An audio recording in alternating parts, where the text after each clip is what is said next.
तो आप सबको जोहार। और यहाँ पर अर्जुन मुंडा की तरफ से एक बहुत बड़ा स्टेटमेंट आया है, जहाँ पर जांच एजेंसी की कार्रवाई पर उन्होंने बोला है कि जिसको जो जवाब देना है वो दे, ईडी को अपना काम करने दे। चलिए इसको देख लेते हैं कि यहाँ पर इस चीज को लेकर क्या सारी बातें जो है वो सामने निकल कर आई है। तो ये खबर निकल कर आ रही है घाटशिला से, जहां पर बोला जा रहा है कि घाटशिला में केंद्रीय जनजातीय सह प्रभारी कृषि मंत्री अर्जुन मुंडा का पार्टी कार्यकर्ताओं ने स्वागत किया। और जहां पर चकुलिया जाने के क्रम में NH 18 काशीदा तमकपाल में भाजपा मंडल अध्यक्ष यहाँ पर राहुल पांडे के नेतृत्व में भाजपा नेताओं ने अर्जुन मुंडा का स्वागत किया, जैसा कि आप देख भी सकते हो। जहाँ केंद्रीय मंत्री अर्जुन मुंडा ने पार्टी नेताओं से उनका हालचाल जाना।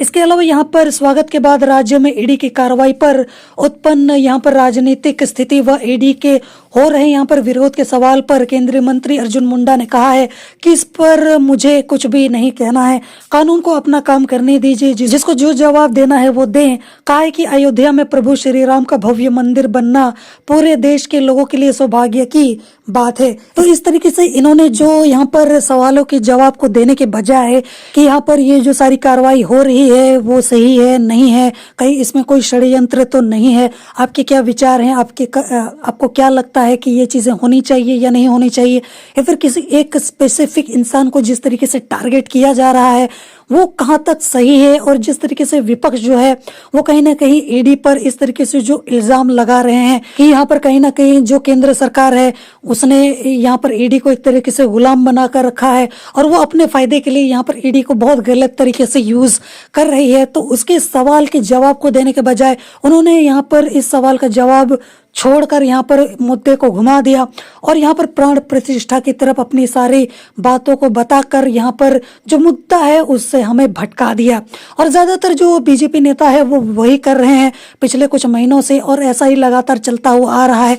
और इसी बीच यहाँ पर लोकसभा का चुनाव भी आ जाएगा और कब हम मुद्दे से भटक जाएंगे और कब ये सवालों के जवाब देने से यूं ही बचते रहेंगे लगातार। और ऐसा ही लग रहा है कि आने वाले कुछ दिनों में ऐसा ही चलेगा। हालांकि जो इनसे सवाल पूछा गया अगर वो इसका जवाब देते तो यहाँ पर ज़्यादा अच्छी बात होती, पर यहाँ पर सवाल वही उठता है कि अगर ये जवाब दे देते तो शायद यहाँ पर जो राजनीतिक जो गर्माहट है या फिर राजनीति में जिस तरीके से जो सुगबुगाहट जो पैदा हुई है या फिर जो राजनीतिक सरगर्मी बढ़ गई है वो शायद इनकी स्टेटमेंट देने के बाद और भी ज़्यादा बिगड़ सकती, बढ़ती तो नहीं पता नहीं शायद, लेकिन बहुत ज़्यादा बढ़ जाती और इनको शायद ट्रोल होना पड़ जाता। जिस तरीके से माहौल थोड़ा सा खराब हो गया यहाँ पर जो शनिवार को जिस तरीके से जो घटना हुई है यहाँ पर उस वजह से, तो उसी वजह से इनको लगा कि मुद्दे के बारे में बात करने से अच्छा है जो मुझसे सवाल पूछा जा रहा है उसके बारे में बात करने से अच्छा है कि यहाँ पर सवाल का जवाब देने से अच्छा है कि मुद्दे को भटकाने के लिए कुछ दूसरी चर्चाएं कर दो। हालांकि जिस पर इन्होंने बात किया है उसके बारे में तो पूरी दुनिया को पता है, जिस पर बात करने की तो जरूरत नहीं है। जो सबसे ज्यादा गंभीर मुद्दा है जो अभी से नहीं काफी वक्त से चल रहा है और पूरी दुनिया जानना चाहती है कि ये क्या हो रहा है, और ये देखा जाए तो ये जो है वो अब लगातार इसी तरीके से चलता रहेगा। और अभी तो सिर्फ CM सोरेन को टारगेट किया जा रहा था, अभी काफी सारे और नेताओं को भी टारगेट किया जाएगा। और जिस तरीके से एक के पीछे ईडी यहाँ पर पड़ी हुई है उससे ही तो यही लग रहा है कि कहीं ना कहीं यहाँ पर कुछ तो गड़बड़ है, या तो ईडी की तरफ से गड़बड़ है या तो मुख्यमंत्री गड़बड़ कर रहे हैं। और अगर मुख्यमंत्री गड़बड़ कर रहे हैं तो यहाँ पर ईडी से ऐसे क्या चूक हो जा रही है कि बार बार ये आंख मिचौली का यानी कि चूहे बिल्ली वाला खेल चल रहा है, या फिर यहाँ पर ईडी कुछ यहाँ पर गड़बड़ कर रही है। जैसे कि यहाँ पर हमें वो शाहरुख खान वाले केस में हमें देखने को मिला था, जो ड्रग्स वाला केस देखने को मिला था जिसमें जबरदस्ती यहाँ पर शाहरुख के बच्चे को यहाँ पर फंसाने की कोशिश की जा रही थी। तो क्या यहाँ पर भी कुछ वैसा ही होने वाला है या फिर हो रहा है?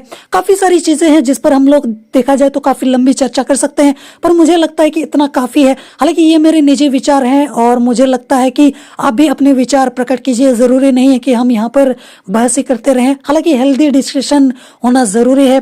आप अपने विचार रखो, मैं अपने विचार रखूंगा, शायद तीसरा भी कुछ अपने विचार रखे, कहीं ना कहीं इससे एक अच्छा निष्कर्ष निकलेगा।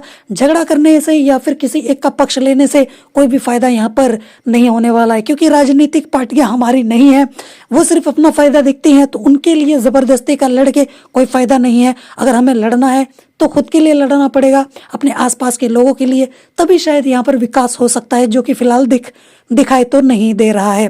बाकी आपकी क्या राय है, आपके क्या विचार हैं, आप मुझे कमेंट में जरूर बताना। जोहार।